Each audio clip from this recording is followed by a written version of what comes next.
ಆಮೇಲೆ ಆ ರೇಣುಕಾ ಸ್ವಾಮಿ ಇದ್ನಲ್ಲ, ಅಂದರೆ ಯಾರ ಕೊಲೆ ಆಯಿತು, ಆತನ ಮೊಬೈಲ್ ರಿಟ್ರೀವ್ ಆಗಿದೆ. ಆತನ ಮೊಬೈಲ್ನಲ್ಲಿದ್ದಂಥ ಮಾಹಿತಿಗಳು ರಿಟ್ರೀವ್ ಆಗಿದೆ. ಮತ್ತು ಆತ ಪವಿತ್ರ ಗೌಡಗೆ ಏನು ಸಂದೇಶ ಕಳಿಸಿದ್ದ, ಪವಿತ್ರ ಗೌಡ ಏನು ಸಂದೇಶ ಕಳಿಸಿದ್ಲು, ಅದು ಲಭ್ಯವಾಗಿದೆ. ಜೊತೆಗೆ ಒಂದು ಮಾಹಿತಿ ಇತ್ತಲ್ಲ, ಅವನು ಅಭಿಮಾನಿ ಅಲ್ಲ, ಹೌದು ಅಭಿಮಾನಿ, ನಿಜ ನೋಡಿದರೆ ಆತ ಅಭಿಮಾನಿ. ಆತ ದರ್ಶನ್ ಮತ್ತು ವಿಜಯಲಕ್ಷ್ಮಿ ಅವರ ಮದುವೆ ಚೆನ್ನಾಗಿರಲಿ, ಈಕೆ ಪವಿತ್ರ ಗೌಡ ಎಂಟ್ರಿ ಕೊಡೋದು ಬೇಡ ಅಂತೇಳಿ ಪ್ರಯತ್ನ ಪಡ್ತಾ ಇದ್ದಂತೆ. ಅದರ ಬಗೆಗಿನ ಮಾಹಿತಿಗಳು ಮತ್ತು ಆತ ಏನೆಲ್ಲ ಈ ಪವಿತ್ರ ಗೌಡಗೆ ಮೆಸೇಜ್ ಆಗ್ತಾ ಇದ್ದ ಫೇಸ್ಬುಕ್ಕಲ್ಲಿ ಅಥವಾ ಬೇರೆ ಇದರಲ್ಲಿ, ಅದೆಲ್ಲವೂ ಕೂಡ ಮಾಹಿತಿ ಸಿಕ್ಕಿದೆ. ಇಡೀ ದತ್ತಾಂಶವನ್ನು ಪೊಲೀಸರು ಸಂಗ್ರಹಿಸಿದ್ದಾರೆ. ಮಹತ್ವದ ಮಾಹಿತಿ ಲಭ್ಯವಾಗಿದೆ. ಏನದು ನೋಡಿ ಸ್ಟೋರಿ.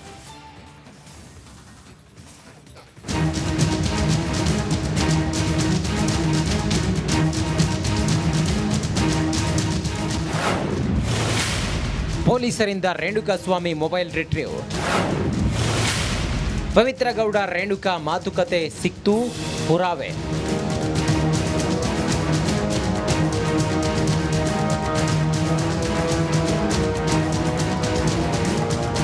ರೇಣುಕಾ ಸ್ವಾಮಿ ಕೊಲೆ ಪ್ರಕರಣಕ್ಕೆ ದಿನಕ್ಕೊಂದು ತಿರುವು ಸಿಕ್ಕಿದೆ. ಹಾಗೆ ಇದೀಗ ಪ್ರಕರಣದ A1 ಆರೋಪಿ ಪವಿತ್ರ ಗೌಡಗೆ ರೇಣುಕಾ ಸ್ವಾಮಿ ಮೊಬೈಲ್ನಿಂದ ಏನೆಲ್ಲ ಅಶ್ಲೀಲ ಸಂದೇಶಗಳು ರವಾನೆ ಆಗಿದೆ ಎನ್ನುವ ದತ್ತಾಂಶವನ್ನ ಪೊಲೀಸರು ಸಂಗ್ರಹಿಸಿದ್ದಾರೆ ಎನ್ನುವ ಸ್ಫೋಟಕ ಮಾಹಿತಿಯೊಂದು ಲಭ್ಯವಾಗಿದೆ.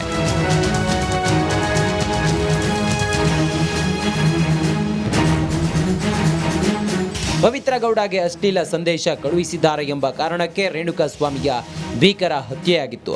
ಹೀಗಾಗಿ ಪೊಲೀಸರು ರೇಣುಕಾ ಸ್ವಾಮಿ ಮೊಬೈಲ್ ಪತ್ತೆ ಹಚ್ಚಲು ಮುಂದಾಗಿದ್ರು. ಇದೀಗ ಅವರ ಫೋನ್ನಿಂದ ಪವಿತ್ರ ಗೌಡಗೆ ರವಾನೆಯಾಗಿರುವ ಅಶ್ಲೀಲ ಸಂದೇಶಗಳ ದತ್ತಾಂಶವನ್ನ ಪೊಲೀಸರು ಸಂಗ್ರಹಿಸಿದ್ದಾರೆ ಎನ್ನಲಾಗಿದೆ.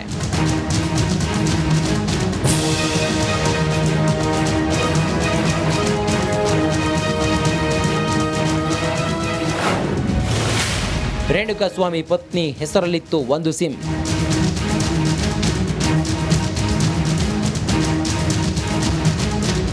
ರೇಣುಕಾ ಸ್ವಾಮಿ ಬಳಸುತ್ತಿದ್ದಂತಹ 2 ಫೋನ್ ನಂಬರ್ಗಳ ಪೈಕಿ ಒಂದು ನಂಬರ್ ಪತ್ನಿ ಹೆಸರಲ್ಲಿ ಖರೀದಿ ಮಾಡಿದ್ರು. ಆ ನಂಬರ್ ಅನ್ನ ಸರ್ವಿಸ್ ಪ್ರೊವೈಡಿಂಗ್ ಕಂಪನಿಗೆ ಕಳುಹಿಸಿ 2 ಫೋನ್ ನಂಬರ್ನ ನಕಲಿ ಸಿಮ್ ಕಾರ್ಡ್ ಖರೀದಿಸಿದಂತಹ ಪೊಲೀಸರು ಆತನ ಸಾಮಾಜಿಕ ಜಾಲತಾಣ ಖಾತೆಗಳ ಮಾಹಿತಿಯನ್ನ ಸಂಗ್ರಹಿಸಿದ್ದಾರೆ.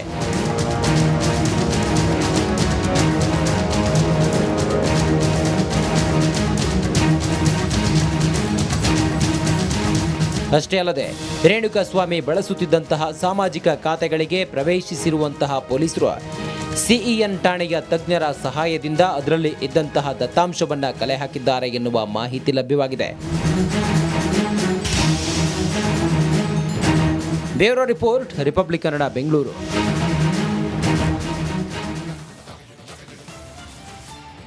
ಅಂದರೆ ಆತನ ಮೊಬೈಲ್ ಕಾಣೆಯಾಗಿತ್ತು, ನೀರಿಗೆ ಬಿಸಾಕಿದ್ರು, ಹಿಂಗೆಲ್ಲ ಇತ್ತಲ್ವಾ.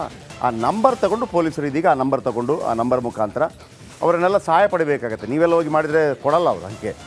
ಸೊ ಅದಕ್ಕೆ ವಿಶೇಷವಾದಂತಹ ಅನುಮತಿ ಎಲ್ಲ ಬೇಕಾಗುತ್ತೆ, ತಗೊಂಡಿದ್ದಾರೆ ಅಂತ. ಈಗ ಬನ್ನಿ, ರೇಣುಕಾ ಸ್ವಾಮಿ ದಚ್ಚು ಅಥವಾ ದರ್ಶನ್ ಅಭಿಮಾನಿನ, ಅವರ ತಂದೆಲೇ ಅಭಿಮಾನಿ ಅಲ್ಲಪ್ಪ ಅಂತ ನಾವು ಆರಂಭದಲ್ಲಿ ಹೇಳಿ, ಹೌದು ಅಭಿಮಾನಿ ಅಂತೇಳಿ.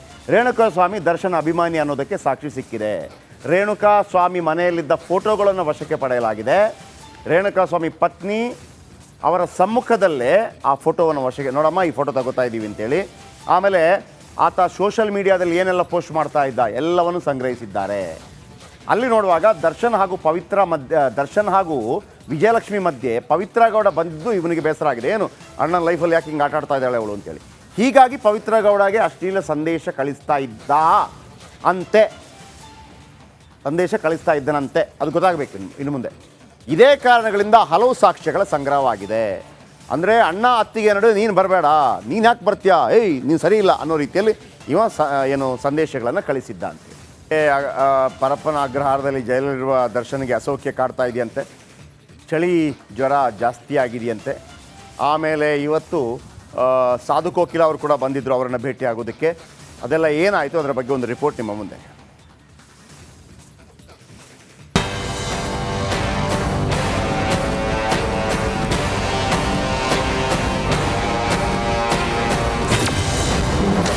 ಮೂರು ದಿನದಿಂದ ಕಾಟೇರಣಿಗೆ ಕಾಡ್ತಿದೆಯಾ ಜ್ವರ? ಪರಪ್ಪನ ಅಗ್ರಹಾರದ ಆಸ್ಪತ್ರೆಯಲ್ಲೇ ಚಿಕಿತ್ಸೆ.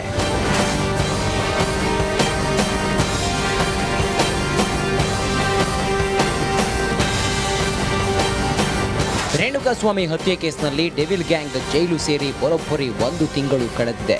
31 ದಿನಗಳಿಂದ ಜೈಲಿನಲ್ಲಿ ಮುದ್ದೆ ಮುರಿಯುತ್ತಿರುವ ದರ್ಶನ್ಗೆ ಈಗ ಜ್ವರ ಕಾಡ್ತಿದೆಯಂತೆ. 3 ದಿನಗಳಿಂದ ಕಂಬಿ ಹಿಂದೆ ಚಳಿ ಜ್ವರದಿಂದ ಬಳಲುತ್ತಿದ್ದಾರಂತೆ.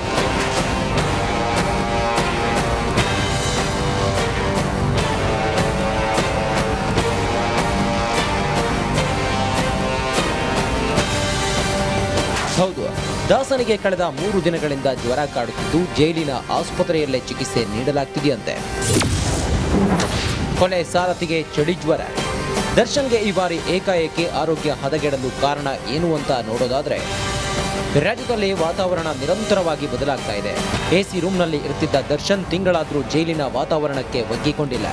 ಆದ್ರಿಂದ ದಿನದಿಂದ ನಿರಂತರ ಜ್ವರದಿಂದ ಒದ್ದಾಡ್ತಿದ್ದಾರೆ. ಅದೇ ಕಾರಣಕ್ಕೆ ದರ್ಶನ್ ಬ್ಯಾರಕ್ ಬಳಿಯಲ್ಲೇ ಇರೋ ಜೈಲು ಆಸ್ಪತ್ರೆಗೆ ದಾಖಲಿಸಿ ಚಿಕಿತ್ಸೆ ಕೊಡಿಸಲಾಗಿದೆ. ಆದ್ರೂ ಇಂದು ಬೆಳಿಗ್ಗೆ ದರ್ಶನ್ಗೆ ಚಳಿ ಜ್ವರ ಬಂದಿತ್ತಂತೆ.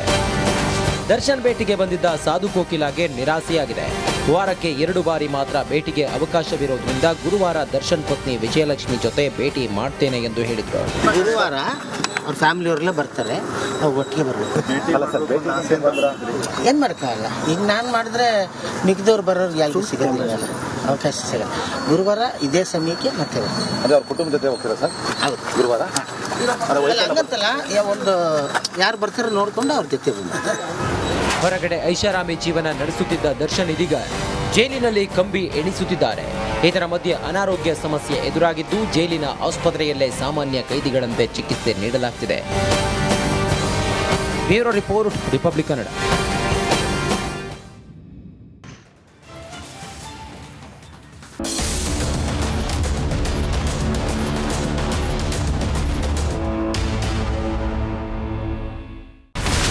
ಇಲ್ಲಿರುವಂತ ಈ ಒಂದು ಗುಡ್ಡ ಕುಸಿದ ಪರಿಣಾಮ ಯಾವ ರೀತಿಯಾಗಿತ್ತು ಅಂತಂದ್ರೆ, ಗಂಗಾವಳಿ ನದಿ ಪಕ್ಕದಲ್ಲಿರುವಂತಹ ಉಳುವರ ಎನ್ನುವ ಗ್ರಾಮ ಸಂಪೂರ್ಣವಾಗಿ ಇವತ್ತು ನಾಶ ಆಗಿದೆ. ಮನೆ ಮಠ ಏನಿಲ್ಲ, ಎಲ್ಲ ಹೋಗ್ಬಿಟ್ಟಿದೆ.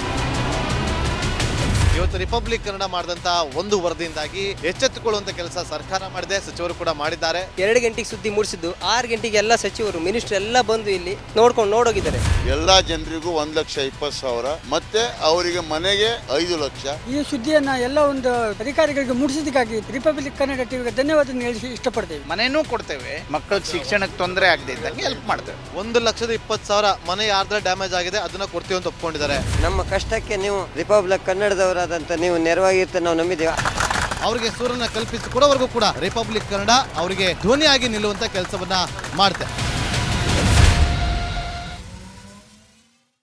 ನಮಸ್ಕಾರ, ನಾನು ಜಯಪ್ರಕಾಶ್ ಶೆಟ್ಟಿ ಮಾತಾಡ್ತಾ ಇದ್ದೀನಿ.